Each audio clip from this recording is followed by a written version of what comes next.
persembahan dan perpuluhan dapat ditransfer melalui BCA 857 050 5000 atas nama GBI Musi Palam Indah atau scan barcode QR kode GBI Musi Palam Indah. Tuhan Yesus memberkati.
Shalom, puji nama Tuhan. Bapak Ibu Saudara, kita berjumpa lagi di Menara Doa Online kita.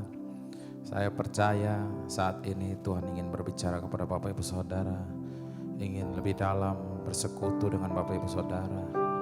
Mari kita siapkan hati dan pikiran kita akan masuk di dalam hadirat-Nya. Segala pujian syukur hanya bagi Engkau Allah kami yang Maha Kudus. Bapa, di dalam nama Tuhan Yesus Kristus, kami datang di hadirat-Mu ya Bapa. Kami membawa korban syukur kami. Inilah hidup kami ya Tuhan Yesus. Kami persembahkan bagi kemuliaan nama-Mu ya Tuhan Yesus. Kiranya Engkau melayakan setiap kami ya Tuhan Yesus untuk menyembah, memuliakan nama-Mu ya Bapa. Sungguh kasih-Mu kami rasakan tidak ada duanya ya Bapa dalam hidup kami. Haleluya Bapa, terpujilah nama-Mu untuk selama-lamanya. Mari sama-sama kita nyanyikan. Belum pernah ada kasih di dunia sanggup menerima diriku apa adanya selain kasih-Mu Yesus. Sama-sama kita katakan sungguh, sungguh tiada lagi kasih seperti ini, sanggup mengubahkan hidupku menjadi baru selain kasih-Mu Yesus.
sampai kini ku akui kasih-Mu tiada duanya.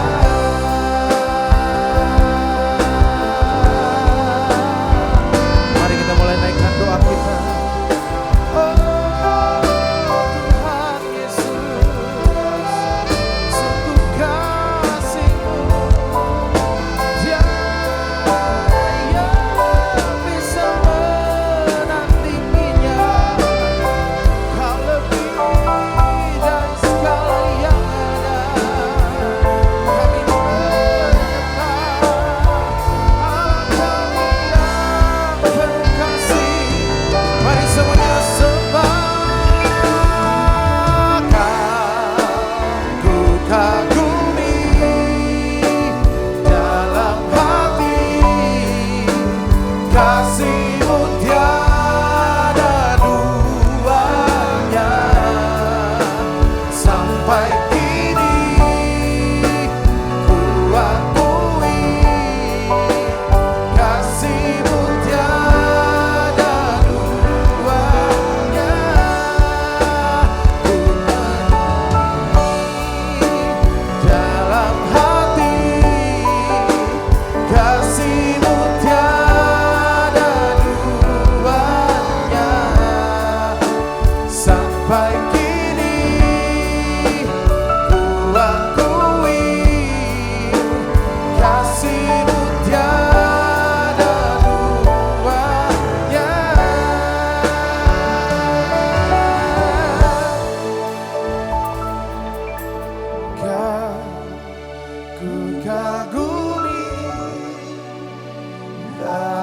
dalam hati kasih-Mu tiada duanya. Sampai kini ku akui kasih-Mu tiada duanya. Ku kagumi dalam hati kasih-Mu tiada duanya. Sampai kini ku akui kasih-Mu tiada duanya.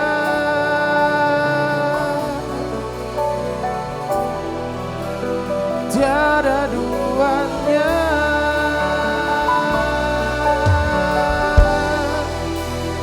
Tiada duanya.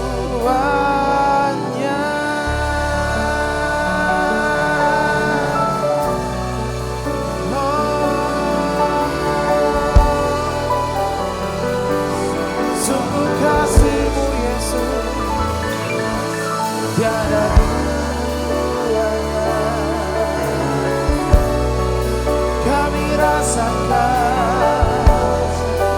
Kami rasakan sungguh kasih-Mu ada di hidup kami. Kami menyembah Engkau ya Allah kami. Tak dapat kami balas kasih-Mu, tak dapat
hendak bersyukur pada Tuhan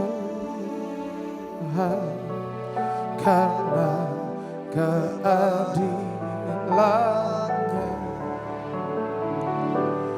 dan bermazmur bagi nama Tuhan yang maha tinggi.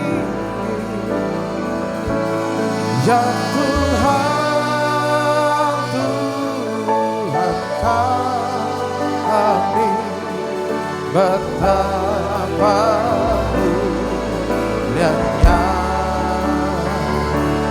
nama-Mu, Tuhan kami, dimuliakan atas seluruh bumi.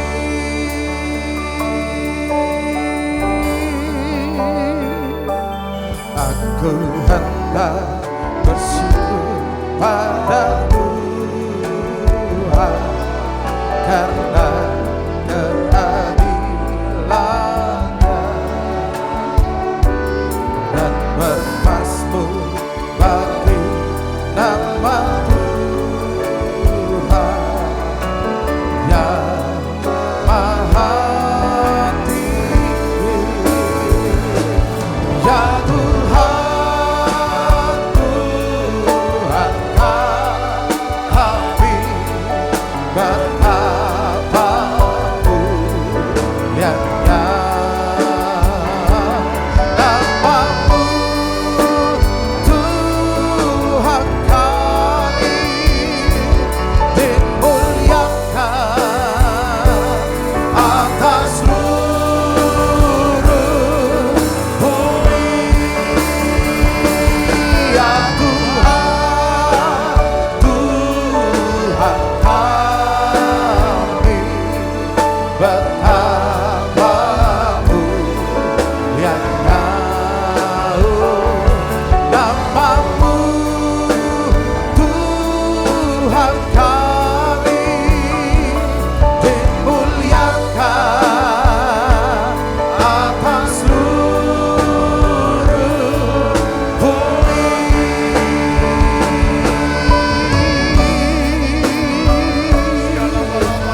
Haleluya Yesus, kami bersekutu di tempat ini untuk meninggikan, memuliakan nama-Mu ya Allah kami. Kami menyembah Engkau ya Tuhan.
Ini Tuhan persembahanku, segenap hidupku, jiwa dan ragaku, sebab tak ku miliki harta kekayaan yang cukup berarti untuk ku persembahkan. Hanya ini Tuhan permohonanku, terimalah Tuhan persembahanku, pakailah hidupku sebagai alatmu seumur hidupku.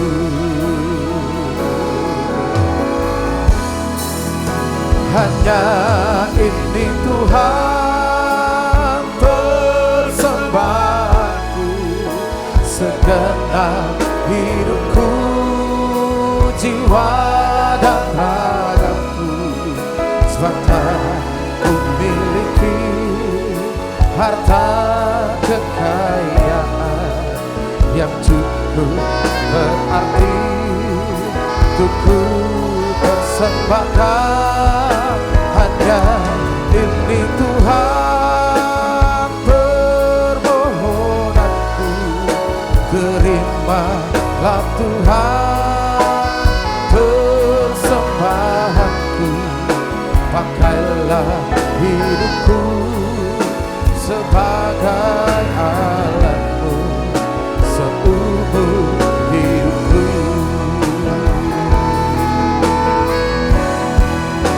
Hanya ini Tuhan persembahanku, segenap hidupku, jiwa dan ragaku, sebab tak miliki harta kekayaan yang cukup berarti untuk ku persembahkan. Hanya ini Tuhan permohonan, terimalah Tuhan persembahanku, pakailah hidupku sebagai alat seumur hidupku.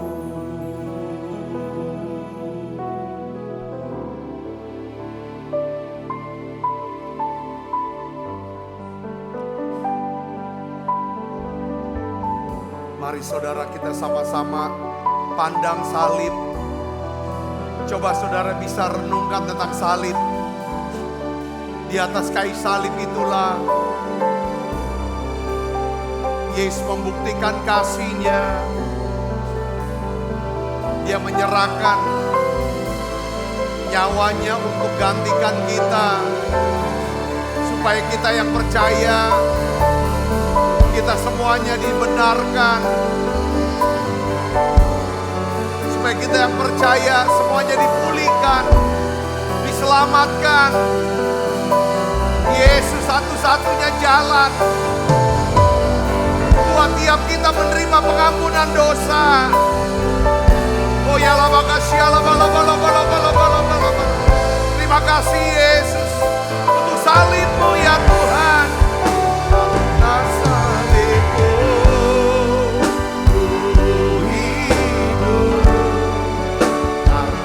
Salib-Mu ku benar, Engkau yang berkuasa sanggup melakukan mujizat-Mu.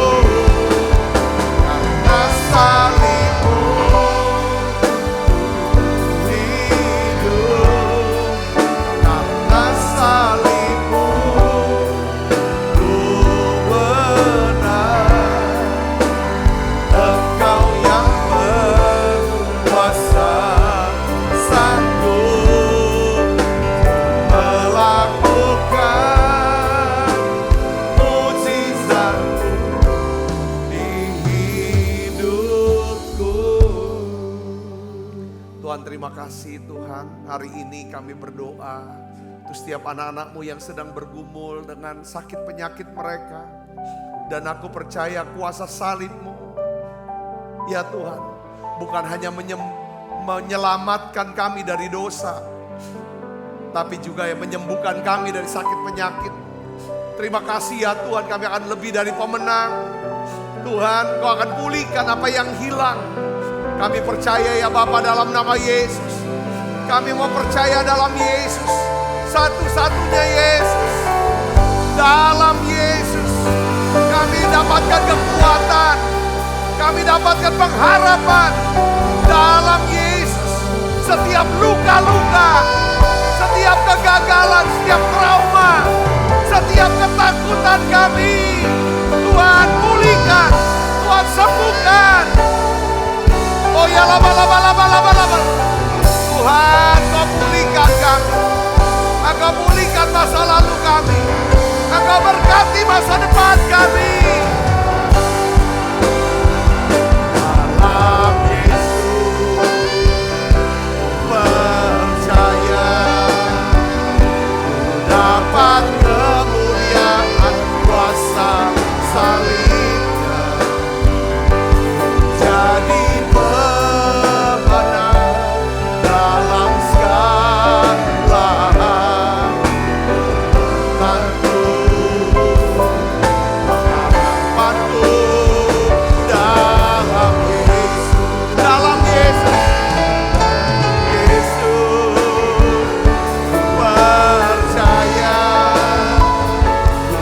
dapat kemuliaan kuasa salibnya, jadi pemenang dalam segala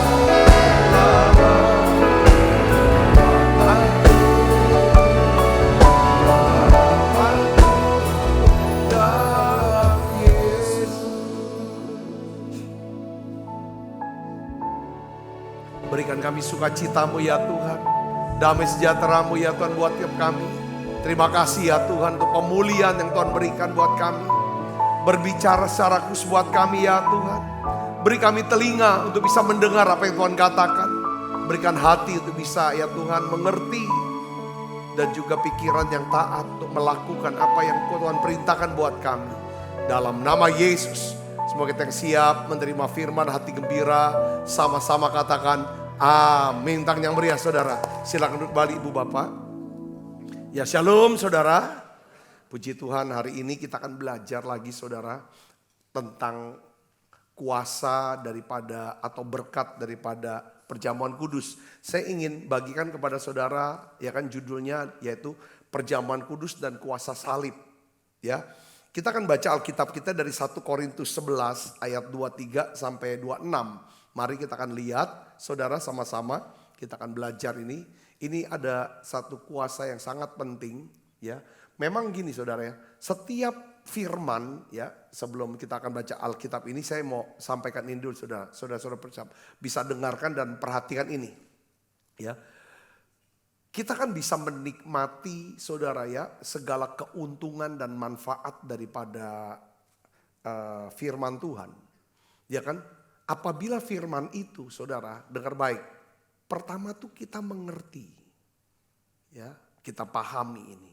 Yang kedua, memang firman ini tuh tersimpan di dalam hati kita. Saudaraku. Nah, hari ini saya ingin bagikan tentang kuasa daripada perjamuan kudus. Ya, saya bersyukur bahwa Tuhan ya kan berikan kita kesempatan. Ya kan berikan saya kesempatan secara khusus ya kan melayani saudara ya kan di masa pandemi Covid bahkan sampai hari ini. Saudara, salah satu pewahyuan yang gak pernah saya lupa adalah tentang perjamuan kudus. Pada waktu saya khotbah tentang perjamuan kudus, disitulah Tuhan berbicara secara pribadi dengan saya. Di sini yang saya makanya dapat pemahaman, dapat pengertian. Kalau kita dapat pemahaman, pengertian akan satu firman aja, satu ini saudara, tema itu, maka kuasanya akan bekerja dalam diri kita. Apa saudara? Tentang Covid. Waktu saya khotbah tentang perjamuan kudus, Tuhan bicara, ya perjamuan kudus yang tiap hari kamu makan. Ini adalah tubuh dan darah Tuhan yang akan melindungi kamu. Ya kan? Dan aku akan bebaskan kamu, lindungi kamu dan bebaskan dari terpapar COVID-19. Itu saudara. Ini pribadi. Kamu dan seisi rumahmu. Dan betul saudara. Saya bilang iya Tuhan. Aku bukan cuma percaya, tapi terus aku renungin. Setiap kali makan perjamuan kudus. Yes, aku terima. Aku dan seluruh isi rumahku, termasuk pembantu, tidak ada yang terpapar COVID. Karena Tuhan punya tugas buat hidup saya. Melayani, menguatkan, mendoakan daripada jemaat yang sedang bergumul dengan COVID. Selesai pandemi, betul saudara. Kami berempat, saya, Bu Andit, Sasa Joel, dan semua pembantu kami. Termasuk bibi cuci yang keluar masuk, keliling-keliling ke pasar, datang sama saya. Tidak satu pun yang kena COVID.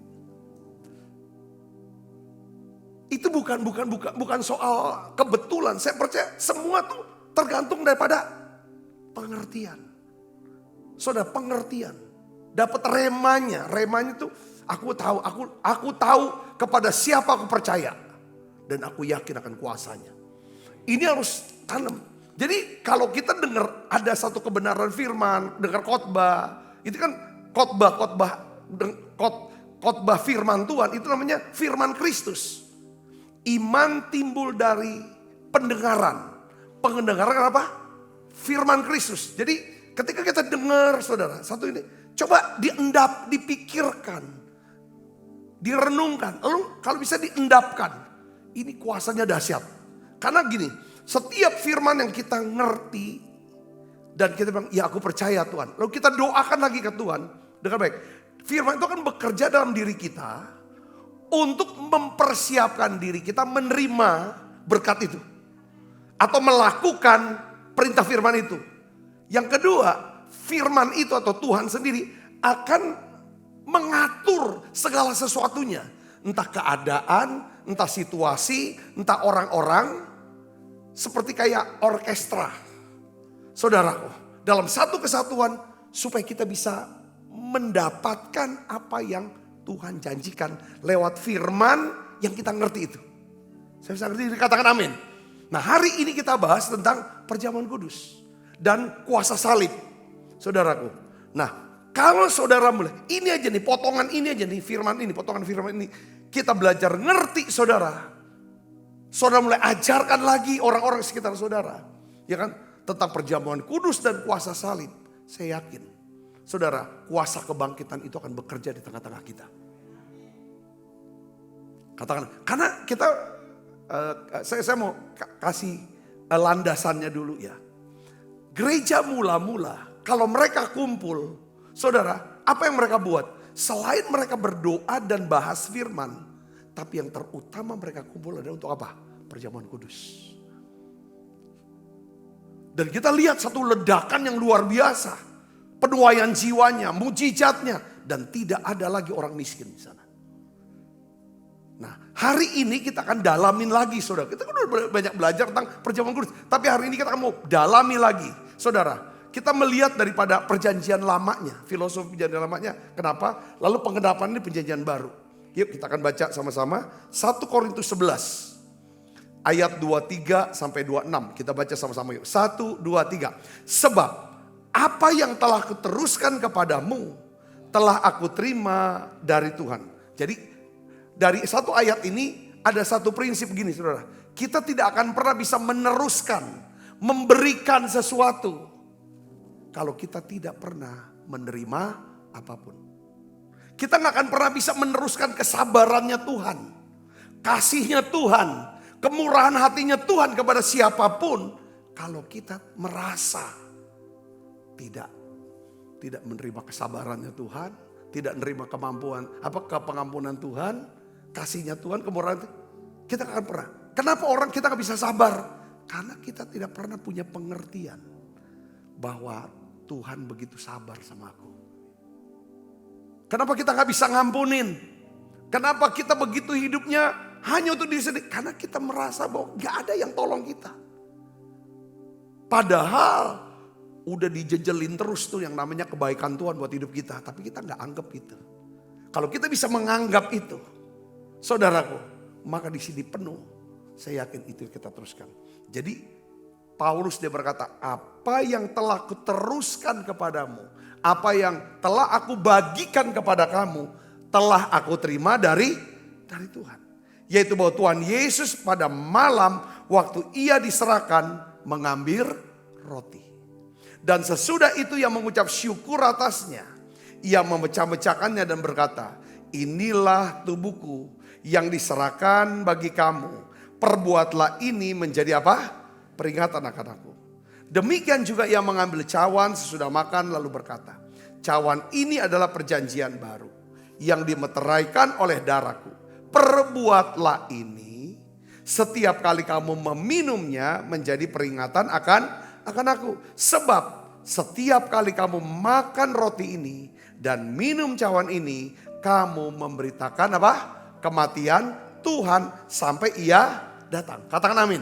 Saya mau katakan gini, perjamuan kudus ya bukan sekedar ritual rohani atau tradisi gereja.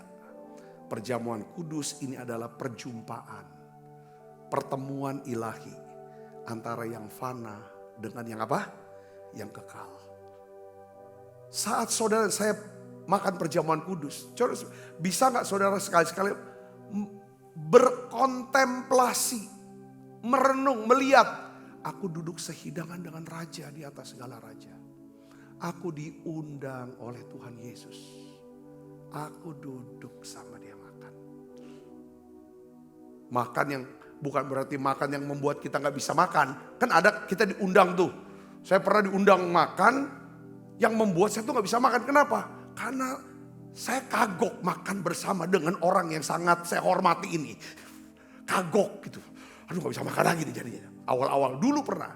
Tapi kita diundang makan dengan raja yang mengasihi kita. Ini yang saya katakan. Ya, sudah di momen ini kita mengingat. Ya, pada waktu itu kita mengingat. Lalu kita percayai. Ya kan, momen-momen dari apa? Saudara, kekuatan dari salib.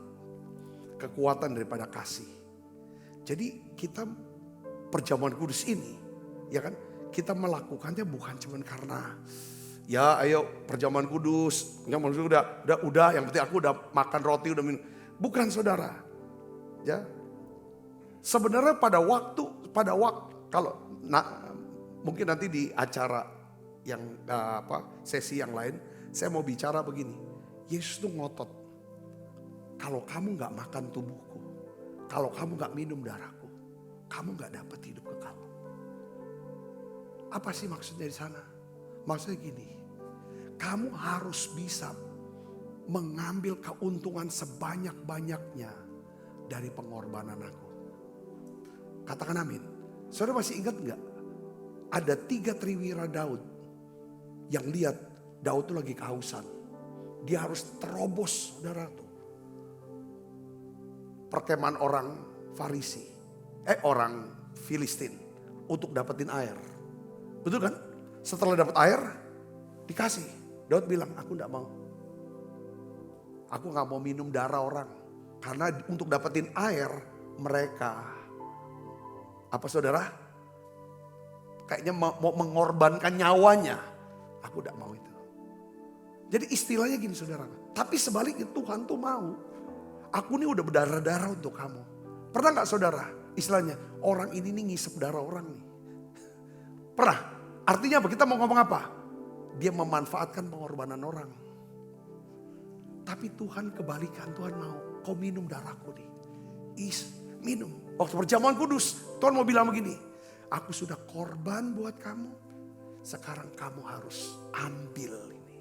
Itulah perjamuan kudus. Jangan tolak ini. Ada banyak orang, waktu kemarin beberapa hari yang lalu kita ngobrol, duduk sama jemaat lah. Jemaat dan calon jemaat. Jemaat lah saya bilang. Dia baru 1 kali ke gereja kita. Dia cerita, wah dia kan dari khotbah, dia cocok, dia ngerti. Waktu perjamuan kudus katanya dia gak berani ambil. Dia bilang aku masih berdoa. Dia ngerasa dia tidak layak. Saya mau kasih tahu begini saudaraku. Perjamuan kudus itu seperti kayak gambaran kisah kalau di Perjanjian Lama namanya Mephiboset. Saudara pernah dengar nama Mephiboset enggak? Siapa Mephiboset? Dia adalah anak dari siapa? Yonatan. Ya, cucu dari Raja Saul. Saudaraku. Mephiboset kita tahu bahwa pada waktu dia masih kecil digendong pengasuhnya lalu jatuh. Lalu kenapa? Dia lumpuh, timpang, lumpuh saudaraku. Nah pada waktu saudaraku Saul, Yonatan semua keluarga Saul itu semuanya mati. Dia tinggal di mana? Lodebar. Kata Lodebar itu adalah tanah yang tidak ada padang rumput. Atau tempat yang sangat jauh terpencil saudaraku. Nah satu hari saudara Daud keingetan saudara akan perjanjian dia dengan Yonatan. Karena dia buat janji sama Yonatan. Ya kan aku janji, aku jaga anak-anakmu dan keturunanmu. Dia ingat, ada nggak ya anak-anak Yonatan? Oh ada, namanya Mephiboset. Yang lumpuh itu loh. Ya kan, yang jatuh segala macam. Tapi dia tinggalnya jauh loh udah. Panggil dia, bawa masuk dia ke istana. Aku mau panggil dia untuk makan, duduk sehidangan dengan aku. Jadi saudara seperti halnya Mephiboset. Yang duduk makan sehidangan dengan Raja Daud. Dia bisa duduk sehidangan dengan raja oleh karena adanya perjanjian antara Yonatan ayahnya dengan siapa? Dengan Daud. Bukan karena dia layak duduk di meja itu. Karena kita udah tahu saudara pergantian rezim, maka semua yang lama-lama itu dibantai semua habis. Semua miliknya itu jadi milik raja yang baru. Saudaraku, itu yang maksudnya. Saudaraku, tetapi saudaraku, Daud ingin memulihkan. Pada waktu itu saudara, saya mau kasih tahu gitu. Ketika kita bisa duduk sehidangan dengan Tuhan. Lewat perjamuan kudus.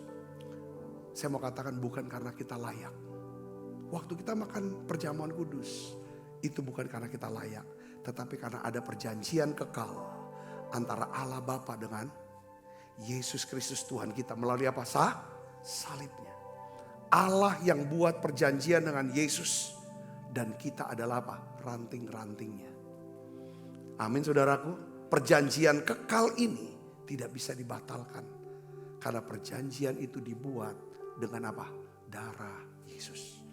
Jadi saat Mephiboset duduk saudara di meja perjamuan. Sehidangan dengan Raja Daud. Perhatikan saudara. Nanti saudara baca ya ayat-ayatnya saudara. Itu semua yang hilang. Semua yang hilang, saudaraku, dari miliknya, warisannya saudara, semuanya itu dikembalikan. Dikembalikan lagi ke Mephiboset. Mephiboset kata Lodebar kan jauh dari istana, tidak ada apa saudara. Itu sekarang Mephiboset tuh dekat lagi dengan raja. Mephiboset makannya sebulan sekali atau setahun sekali sama Daud? Tiap hari, coba baca, tiap hari. Tiap hari. Ketika Tuhan Yesus datang ke dalam hidup kita, Tuhan juga mau memulihkan. Tuhan juga mau mengembalikan apa yang hilang dari hidup kita. Saudara percaya katakan amin. Ya, Tuhan Yesus tidak datang hanya sekedar membersihkan catatan hitam masa lalu kita. Tapi juga dia datang untuk memulihkan segala sesuatu yang sudah dicuri oleh musuh dari hidup kita. Dan bagaimana caranya dia bisa bekerja ini?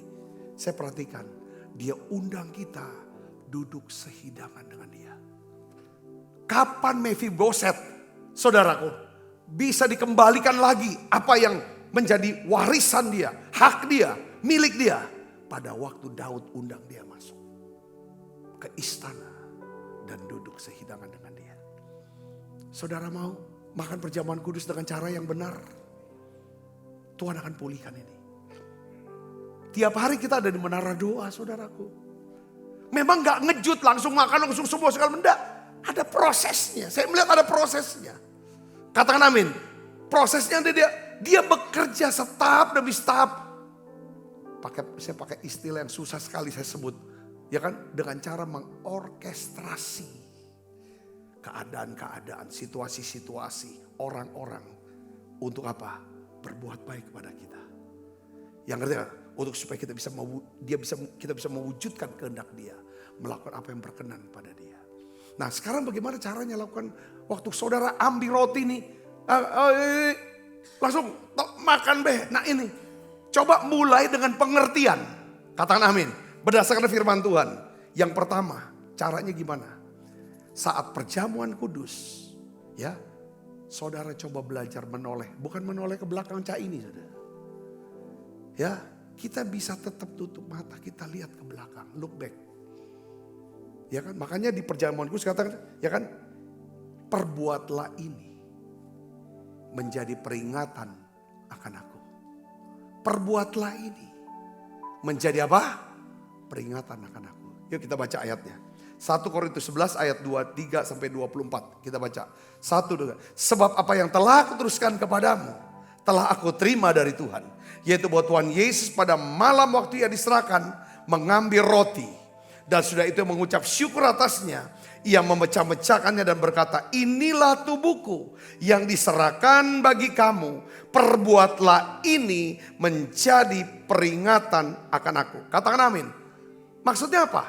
Pada waktu saudara kita naikkan perjamuan kudus, saudaraku. Momen inilah, saudara, kita pakai untuk kita ingat, saudaraku, apa yang Yesus lakukan di Bukit Golgota. Ya, tempat dia mengorbankan dirinya. Kita diingatkan kasih Tuhan. Kasih Tuhan itu lebih kuat, lebih berkuasa daripada apa? Kesalahan kita. Katakan amin. Daripada dosa kita. Kasih Tuhan itu berkuasa untuk apa?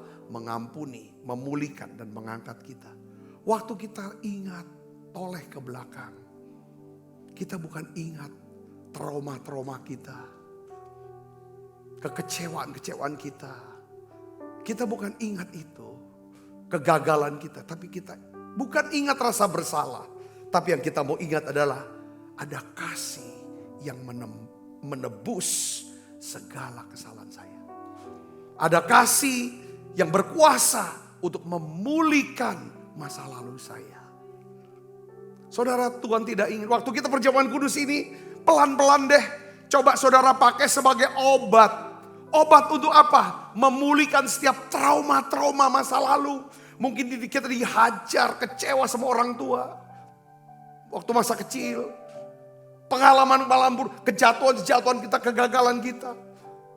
Kesalahan kita. Rasa bersalah, rasa malu kita. Waktu perjamuan kudus ini izinkan Tuhan. Izinkan Roh Kudus. Untuk memulihkan masa lalu kita. Katakan sama saudara, ini penting. Sembuhkan sebuah ketakutan-ketakutan. Trauma-trauma, aku tidak mau lagi. Supaya kita bisa hadapi sesuatu yang pernah kita ngalami. Kadang-kadang orang kapok, aku udah mau ini. Itu trauma namanya saudaraku. Ayolah, coba lagi. Udah. Kamu melayani lagi. Udah, aku kapok melayani. Aku dihabisin asal segala macam. Ada orang-orang kapok. Itu trauma saudara. Perjamuan kudus sanggup menyembuhkan. Asal saudara punya keinginan, punya doa, punya harapan untuk Tuhan sembuhkan trauma saudara. Ingat saudara, Tuhan selalu Tuhan yang selalu memberikan kesempatan yang kedua. Ketika kita look back, kita sedang mengharapkan beri aku kesempatan yang kedua Tuhan. Kesempatan yang baru. Setiap kita punya salah, setiap kita punya gagal. Perjamuan kudus ini memberikan kita kemampuan untuk aku berserah kepada Tuhan. Aku percaya pada Tuhan. Orang yang datang ke Tuhan lewat perjamuan kudus, Tuhan gak tuntut kita sempurna. Tapi yang dia minta kepada kita adalah berserah. Bukan setelah kita udah gak buat salah lagi. Tapi justru ketika kita perjamuan kudus, kita berkata, Tuhan ampuni dosaku. Ampuni salahku. Tuhan, aku mau patahkan semua pola-pola kebiasaan buruk dan kutuk masa laluku Tuhan. Dalam nama Yesus. Lewat perjamuan kudus. Setiap hari saudara lakukan ini di menara doa. Saya yakin. Tanpa saudara sadari. Kok aku sudah gak lagi takut yang ngadapin yang selama ini aku takutin. Kok ada satu perubahan ya. Itulah kuasa firman. Kuasa Roh Kudus. Lewat pewahyuan yang namanya perjamuan kudus. Katakan amin saudara. Kita lihat saudara Mephiboset, dia lumpuh. Saudara tahu dia lumpuh. Dia jatuh lumpuh karena apa? Jatuh. Dia lumpuh karena dia digendong jatuh jadi lumpuh. Saudara dan saya, kita semua, ya kan, karena Adam sudah jatuh dalam dosa. Maka semua keturunan Adam, kita, saudara dan saya juga lumpuh. Tapi pada waktu Mephiboset ada di meja perjamuan dengan Raja Daud, orang gak lihat kakinya, orang gak lihat lumpuhnya. Katakan amin saudaraku. Ada yang menutupi itu saudara. Waktu kita makan perjamuan kudus, dengar baik saudaraku. Saudara jangan takut. Aduh nanti orang ketahuan. Gak usah, kalau kita sudah buka sama Tuhan. Aku lumpuh memang Tuhan. Aku jatuh dan lumpuh, aku tidak bisa buat apa-apa. Maka kuasa perjamuan kudus itu, saudara, melayakan kita semua. Katakan amin. Kita terlalu sering mikirin tuduhan-tuduhan masa lalu kita. Tapi kuasa perjamuan kudus itu membungkam suara masa lalu yang menuduh kita, mendakwa kita. Yang kedua, perjamuan kudus itu look forward. Apa? Look forward. Saudara, saat kita perjamuan kudus, kita menatap, kita memandang ke depan. Untuk apa? Menantikan kedatangan Tuhan. Katakan amin. 1 Korintus 11 ayat 26 katakan apa? Sebab setiap kali kamu makan roti ini dan minum cawan ini. Apa saudara? Apa? Baca yang keras. 1, 2, 3. Kamu memberitakan kematian Tuhan sampai ia datang. Waktu kita perjamuan kudus, saudara, kita sedang memberitakan Yesus akan datang. Kita sedang beritahu kepada siapa? Kepada dunia, kepada diri kita, kepada dunia, kepada roh jahat. Tuhan Yesus akan datang kembali. Jadi perjamuan kudus ini akan menghubungkan masa depan kita. Masa depan apa? Masa depan saudara adalah masa depan yang penuh dengan kemuliaan. Katakan amin. Kenapa? Karena, dengar baik, ada kata-kata kan yang Daud tulis. Mazmur 236, masih ingat saudara? Kebaikan dan kemurahan belaka akan mengikuti aku seumur hidupku. Dan aku akan diam dalam rumah Tuhan sepanjang masa. Apa artinya? Kebaikan Tuhan akan menjaga aku. Ya, akan memelihara hidupku. Kebaikan Tuhan akan melindungi aku. Yang kedua, kemurahan Tuhan akan bekerja dalam, memproses, membentuk, ya kan, bekerja dalam diri aku, ya kan, supaya aku bisa hidup, tidak lagi hidup dengan beban masa lalu, tapi aku hidup dengan kemenangan kuasa salib itu. Katakan amin saudara. Nah ini penting saudara. Kadang-kadang tuh kita ngulang terus. Saudara bayangin kalau istri saudara, kita ngomong sama istri, kita ngomongin terus dengan masa lalu dia. Saya rasa gak kuat dia hidup sama kita. Suami, ibu, suaminya ibu. Kalau ibu ngomong terus tentang masa lalu dia, yang bikin dia jadi gak enak hati, susah, sedih, rasa bersalah, dia juga gak kuat tinggal sama ibu. Anak-anak juga gitu gak kuat. Karena itu bukan pekerjaan Tuhan. Pekerjaan Tuhan adalah, saudara, dia ingin pulihkan masa lalu kita. Ya kan? Dan dia berikan kesempatan yang baru buat kita. Makanya setiap kali kita perjamuan kudus, kita lihat ke belakang karena kasih yang memulihkan kita. Kita lihat ke depan karena Tuhan siapkan masa depan yang penuh dengan pengharapan. Yang percaya katakan amin saudara. Itu penting. Ya. Yang ketiga, waktu kita perjamuan kudus, dikatakan pertama adalah look back. Yang kedua, look forward. Yang ketiga apa? Look around.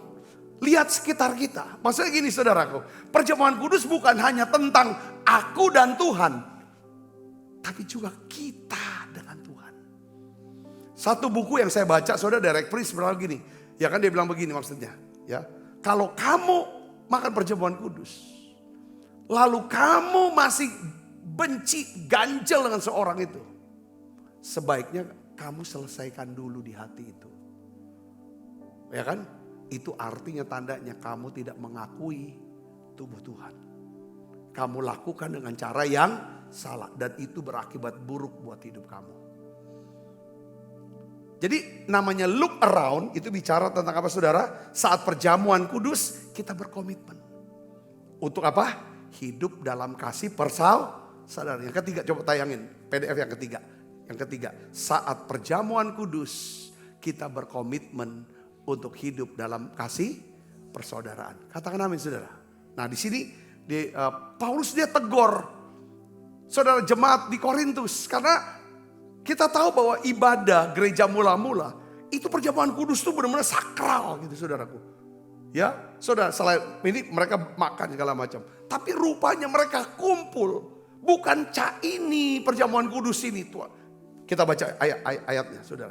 1 Korintus 11 ayat 20-22. 1, 2, 3. Apabila kamu berkumpul, kamu bukanlah berkumpul untuk makan perjamuan kudus. Jadi ayat 20 dikatakan gini. Setiap ibadah perjamuan kudus itu ada sesuatu yang sangat penting. Tapi cara kamu ibadah dan kumpul ini bukan ini. Kenapa? Ayat 21 lihat saudara. Ini orang ego semua. Baca. Sebab pada perjamuan itu tiap-tiap orang memakan dahulu makanannya sendiri. Sehingga yang seorang lapar, yang lain mabuk. Artinya gini saudara. Ya, Israel coba mikirin diri sendiri. Saudara pernah lihat gak? Kalau kita ini lagi sedang itu, ada orang ambil makanan begitu banyak, udah gitu dibawa kantong asoy lagi. Yang ngantri di belakang gak dapat. Itulah rupanya bukan cuma zaman sekarang saudara. Dari zaman Paulus lah orangnya tipenya cah ini saudara. Bungkus.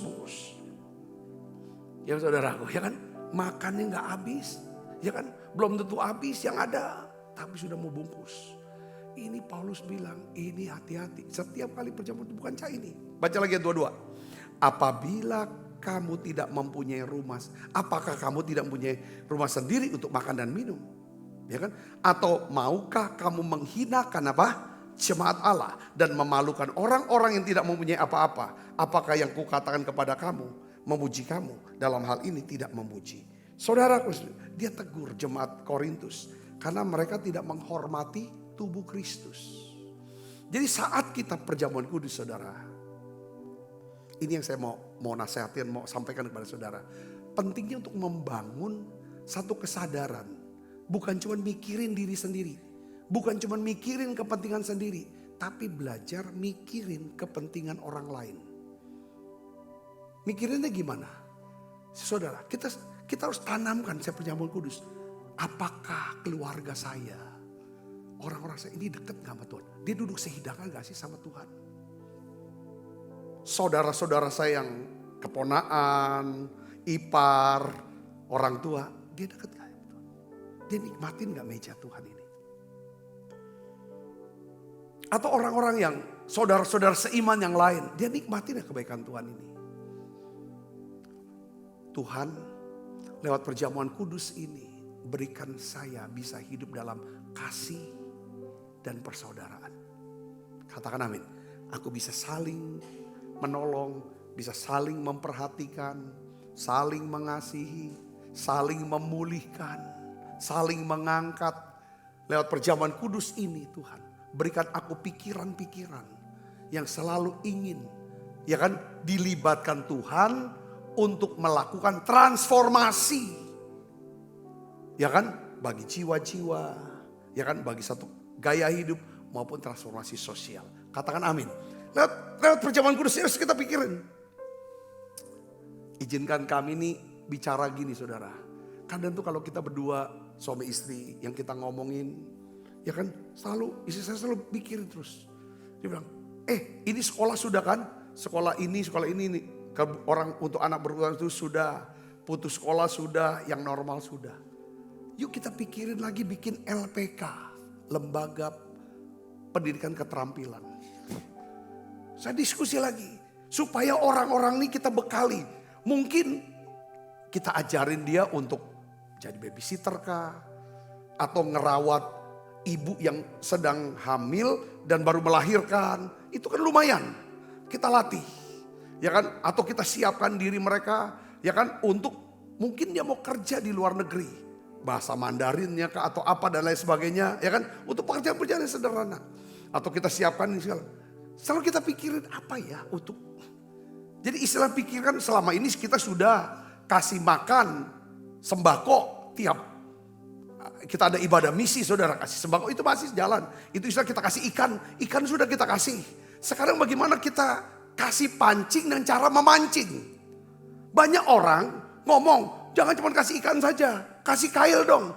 Kita kasih kail, tapi kita nggak kasih umpannya dan cara memancingnya. Kailnya ini dijual juga sama dia. Saudara ngerti nggak maksud saya? Nah ini kita perlu yang namanya gereja ini bisa mempersiapkan bagaimana transformasi ini terjadi. Dan itu aja terjadi transformasi itu perubahan ya saudara. Perubahan hidup itu dimulai daripada perubahan apa? Pola pikir dan hati. Kita berkata aku cukup kok. Aku cukup. Lewat perjamuan kudus kita berkata bahwa kasih-Mu cukup buat aku Tuhan. Berkat-Mu cukup buat aku. Aku puas sama kamu. Oleh karena itu karena kita merasa udah cukup, sudah kenyang. Lalu kita look around. Mungkin ada sesuatu yang bisa aku bagikan kepada orang sekitar aku. Supaya mereka bisa bersyukur sama Tuhan. Dan ucapan syukur sama Tuhan. Dan hidupnya diubahkan.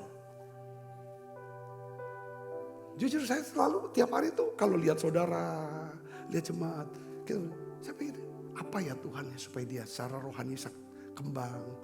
Secara sehat supaya makin. Katakan makin kita latih diri kita look around. Dengan baik saudara. Saya yakin kita gak akan kekurangan yang baik kok. Ada yes. Kita memang menjadi saluran aja. Kalau saluran kan pasti bisa dong. Ada berapa yang kita bisa nikmati. Selebih itu. Yang terakhir saudara ini penting. Ya, look within. Waktu perjamuan kudus. Kita harus periksa. Atau menguji apa? Hati kita dan pikiran kita. Amin. Kita baca yuk 1 Korintus 11 ayat 28 sampai 32. Kita baca 1, 2, 3. Karena itu hendaklah tiap-tiap orang menguji dirinya sendiri. Dan baru sesudah itu ia makan roti dan minum dari menguji diri gini. Coba saudara dalam perjamuan coba dites. Aku tuh mikirnya tuh negatif terus gak ya? Mikirnya tuh ego terus ya. Sombong, pikiran sombong. Pikirannya benci terus ya Pak. Apa yang aku pikirkan? Tuhan, dalam perjamuan kudus ini uji dulu sebelum makan nih. Kita coba cek pikiran kita, cek hati kita. Itu namanya menguji diri. Yang ketiga katakan amin. Supaya kita selaraskan Tuhan, selaraskan dengan hatimu. Katakan amin. Apa aku dipikirnya marah, pikirannya marah terus perang terus. Kalau mau perang terus. Atau aku mau belajar apa ramah enggak? Perjamuan kudus itu mengubah. Izinkan Tuhan bekerja lewat firman ini. Memberkati saudara. Nah, saudara kalau kita lakukan perjamuan kudus dengan kita tidak menguji. Artinya, caranya ngujinya gimana Pak Sabta? Look back. Kita tuh masih ingat gak kebaikan Tuhan?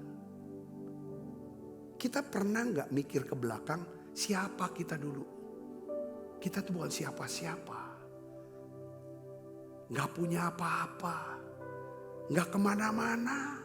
Kalau sekarang sudah jadi orang, dikenal orang, punya ini, punya itu, bisa kesini, bisa ke situ. Kalau kita bisa look back, kita bisa jaga kerendahan hati. Setuju gak saudara? Katakan amin. Banyak kita gak look back. Saudaraku, yang kedua, kalau kita bisa look forward, kita tuh masih menata. Ada banyak hal yang Tuhan ingin kerjakan lewat hidup saya. Ada banyak tugas yang harus saya selesaikan kok. Dan saya ke depan ada kemuliaan Tuhan. Katakan amin saudara. Ya, ada banyak tugas. Lalu uji hati. Nah Tuhan bilang gini. Kalau kita gak uji hati kita. Lakukan makan perjamuan kudus dengan cara yang tidak benar. Ayat 29 apa katanya? Kita tidak akui tubuh itu. Yuk kita baca. Karena barang siapa makan dan minum tanpa mengakui tubuh Tuhan. Ia mendatangkan hukuman atas diri sendiri. Bahaya saudara. Sebab itu apa? Banyak di antara kamu yang apa? Lemah dan sakit. Dan tidak sedikit yang meninggal. Katakan amin. Jadi kalau kita melakukan perjamuan kudus dengan salah, itu membawa hukuman kan buat kita. Betul saudara ya? Sekarang bayangkan, kalau kita lakukannya dengan benar, kita look back, kita look forward, kita look around, kita look within. Pasti ada kuasa, ada kekuatan rohani yang akan dilepaskan lewat perjamuan kudus ini. Kalau kita melakukannya dengan benar. Setuju saudara? Katakan amin. Apa itu? Saudara, kalau kita lakukan dengan salah, maka apa akibatnya saudara? Kita akan lemah. Mudah kena mental, mudah tersinggung, mudah marah, mudah putus asa, sakit-sakitan. Tidak sedikit yang mati. Tapi kalau kita lakukan dengan cara yang benar, apa yang terjadi? Ada kekuatan. Kuat saudaraku, gak mudah kena mental. Kuat. Tidak tergoncangkan oleh badai apapun. Katakan amin. Ada kesembuhan. Ada kesegaran. Buat fisik kita, untuk mental kita. Katakan amin. Ada kehidupan ilahi. Makarios, saudaraku. Yang terus mengalir, saudara, dalam diri kita. Yang percaya katakan amin. Ini yang Tuhan mau buat. Jadi perjamuan kudus ini adalah saat untuk kita apa? Refleksi.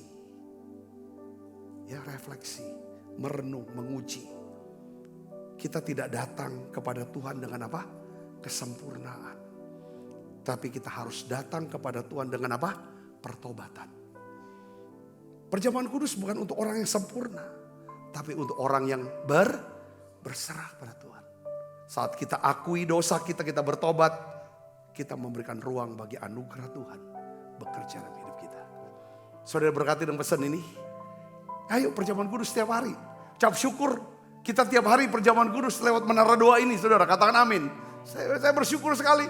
Setiap kali perjamuan kudus percaya. Pastikan ini saudara. Segala berkat yang Tuhan sediakan. Seperti Mephibosheth yang diundang Daud. Ayo duduk sehidangan dengan aku. Semuanya saudaraku. Hubungannya dengan raja. Saudara dipulihkan. Semua harta, kekayaan, semua otoritas, semua dipulihkan. Ketika saudara ngerti, aku makan perjamuan kudus bukan ritual, bukan tradisi gereja, tapi benar-benar di sini ada kuasanya. Yaitu kuasa apa? Kuasa salib.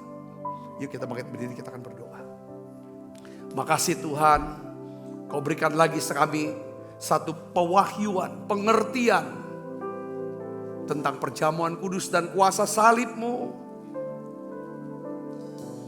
Ampuni kami Tuhan, ampuni. Mari saudara kita siapkan diri untuk makan perjamuan kudus. Saya ingin saudara untuk praktekkan dengan cara yang benar. Look back. Ingat kebaikan Tuhan, ingat kasih Tuhan. Ingat ketika Yesus dikhianati, Yesus diludai, Yesus diadili di pengadilan yang tidak adil, Yesus dicambuk, Yesus menderita sengsara.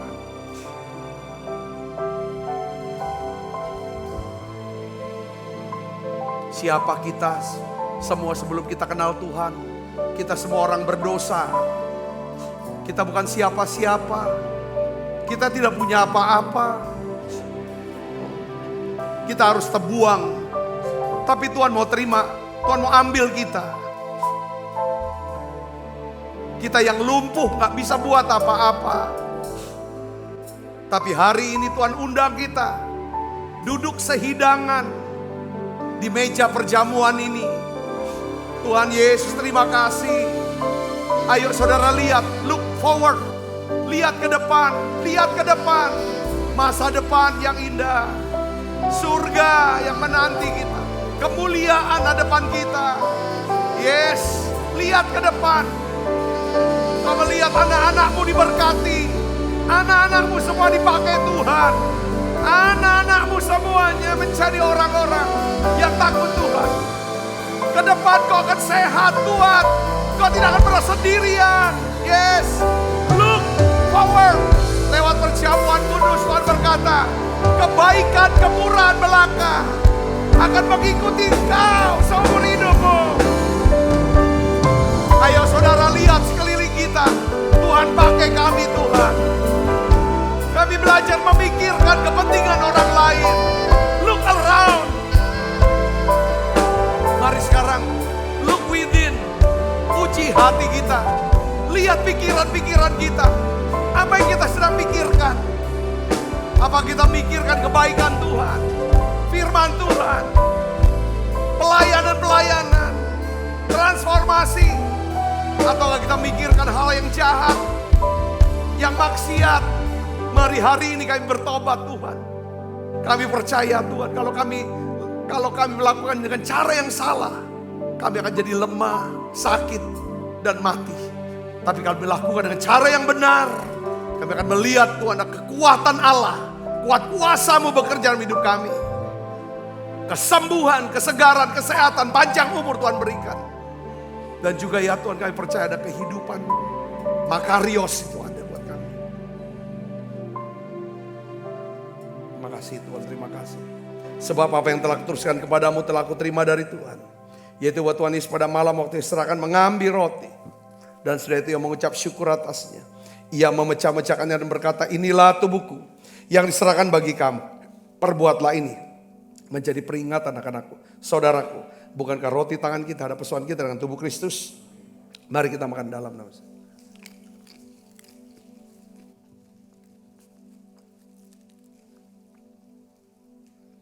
Angkat cawan. Demikian juga yang mengambil cawan sudah makan dan berkata, cawan ini perjanjian baru yang dimeteraikan oleh darahku, perbuatlah ini setiap kali kamu meminumnya menjadi peringatan akan aku. Saudaraku, bukankah cawan perjanjian ini yang atasnya kita ucapkan syukur ada persoalan kita dengan darah Kristus? Mari minum dalam nama.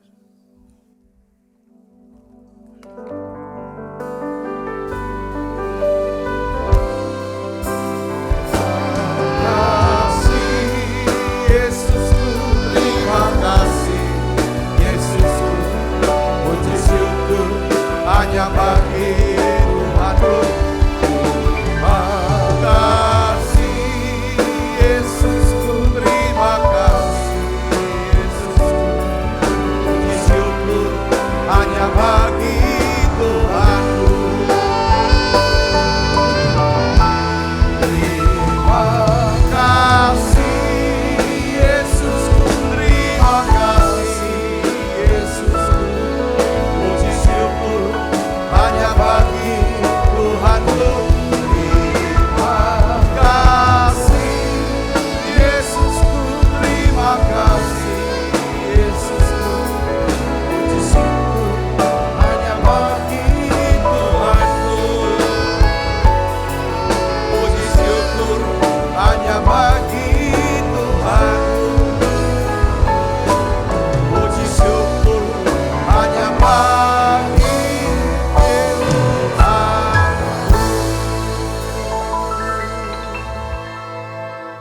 Kekasih Kristus, terimalah berkat yang berlimpah-limpah daripada Allah Bapa.